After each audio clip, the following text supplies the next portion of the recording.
Bonjour à tous. Alors voici un questionnaire diagnostique déjà proposé en classe. J'en propose tout de suite la correction. On va regarder ensemble afin d'avoir une bonne compréhension du cours. Alors on vous propose un atome de soufre qui est disponible dans le tableau périodique et on vous demande la composition de cet atome. Alors en termes d'écriture conventionnelle, la voici. Donc 16 pour le numéro atomique et 32 au-dessus pour le nombre de nucléons. Alors, on vous demande la composition de cet atome. Donc, on décompose en rédaction, soyez vigilants, Z égale 16 protons. Et quand vous regardez le nombre au-dessus, alors attention, il s'agit du nombre de nucléons, c'est-à-dire protons et neutrons. Pour trouver le nombre de neutrons, justement, on fait simplement la différence A moins Z. Donc là, en l'occurrence, 32 moins 16 égale donc 16 neutrons.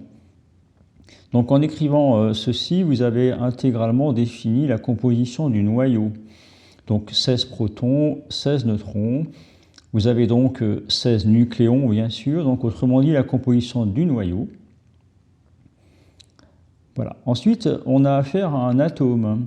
Donc se pose la question du nombre d'électrons. Parce qu'une fois qu'on a identifié la composition du noyau, il faut s'intéresser au nombre d'électrons. Alors pour un atome qui est électriquement neutre, nous avons autant de protons qui sont chargés positifs que d'électrons qui, eux, sont chargés négativement. Donc en l'occurrence ici, 16 électrons. Donc voilà, vous avez défini intégralement la composition de l'atome, c'est-à-dire les protons, les neutrons et bien évidemment les électrons qui gravitent autour du noyau. Deuxième question, on vous questionne donc justement sur la structure électronique de l'atome de soufre. Donc il faut organiser les structures en les remplissant progressivement avec 16 électrons. La première couche 1s qui est saturée à 2 électrons. Donc il nous reste encore 14 électrons à positionner. Donc on continue avec la couche 2s qui sature à 2 également. La couche 2p qui peut accepter jusqu'à 6 électrons. Donc on le fait. Si vous regardez la somme actuelle, on en est à 10 électrons. La couche 3s est donc saturée à 2. Et vous voyez qu'ici, pour l'atome de soufre, il nous manque 4 électrons qui vont aller se positionner sur la dernière couche, la couche 3p. Voilà pour la structure électronique de cet atome. Et la question est posée parce qu'apparemment, il y a une erreur sur l'ion formé par l'atome de soufre. Donc on veut savoir d'où vient l'erreur. A priori, ce n'est pas S+, pour l'ion sulfure. Alors si vous regardez la dernière couche occupée, c'est la couche externe, la couche 3.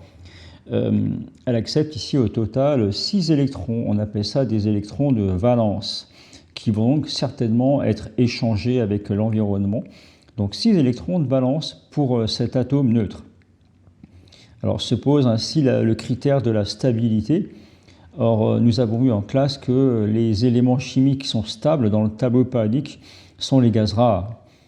Alors, si on regarde un petit peu le gaz rare le plus proche dans la classification périodique, le gaz rare le plus proche de l'atome de soufre, on voit qu'il s'agit de l'argon, qui lui est un atome stable de par sa structure électronique. Donc l'argon qui a 18 protons ici, donc 18 électrons pour cet atome.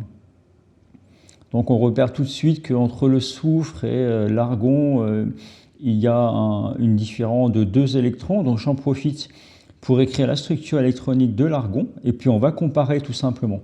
Donc la voici, on voit que toutes les couches sont saturées, sont pleines d'électrons, et la couche externe, la couche 3 ici, 3s2, 3p6, on voit qu'elle contient effectivement 8 électrons, ce qui confère à l'argon une grande stabilité.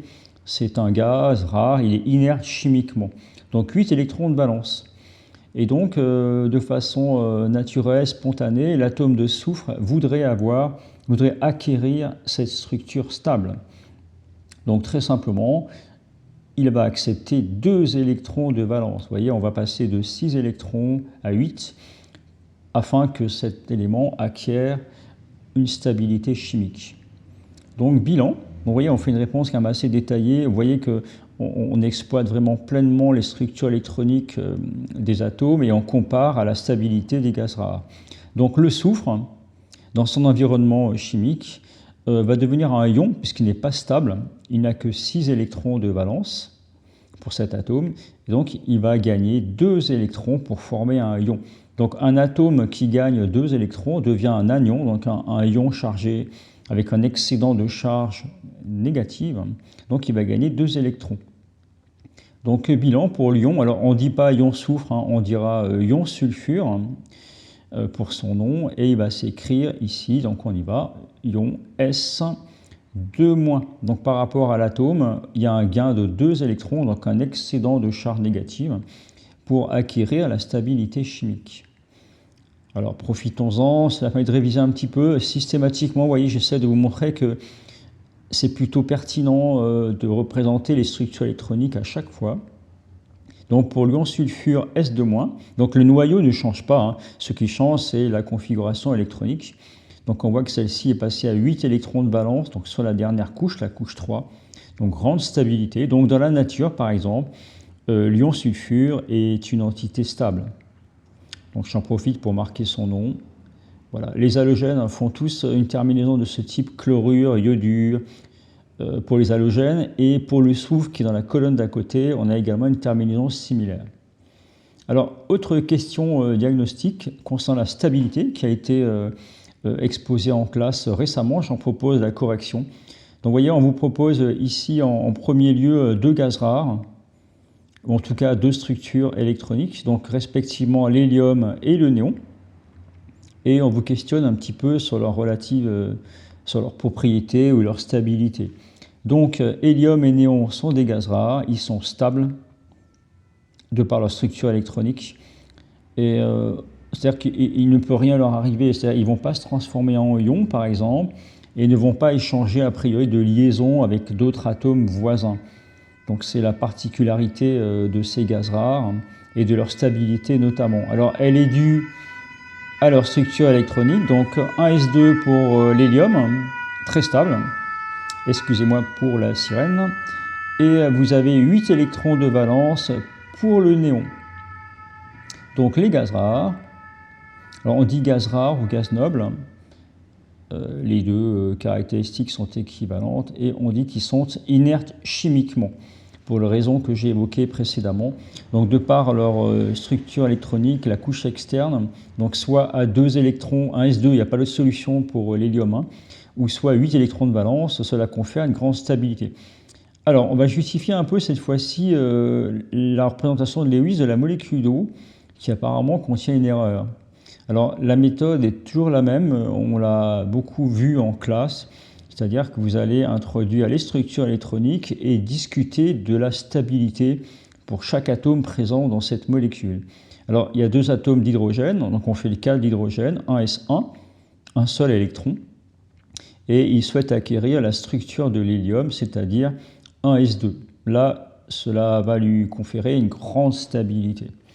Donc, le gain est de 1 électron, et on a vu cet équivalent à écrire qui va vouloir échanger une liaison, ce qui est équivalent à avoir une structure externe comme ça à 1s2, donc une grande stabilité. Donc 2 électrons pour l'unique couche de l'hydrogène quand il a échangé une liaison. De même pour l'atome d'oxygène, donc vous voyez, on va écrire la structure électronique, 1s2, 2s2, et puis il faut bien compter, il faut arriver jusqu'à 8, donc ça fait 4 sur la dernière couche. Alors la couche externe, vous voyez, 2s2, 2p4, ce n'est pas stable, ça fait que 6 électrons de valence. Il va donc acquérir, en termes d'électrons, la structure électronique du gaz rare le plus proche. Il s'agit en l'occurrence du néon. Et effectivement, le néon a 8 électrons de valence, grande stabilité. D'accord?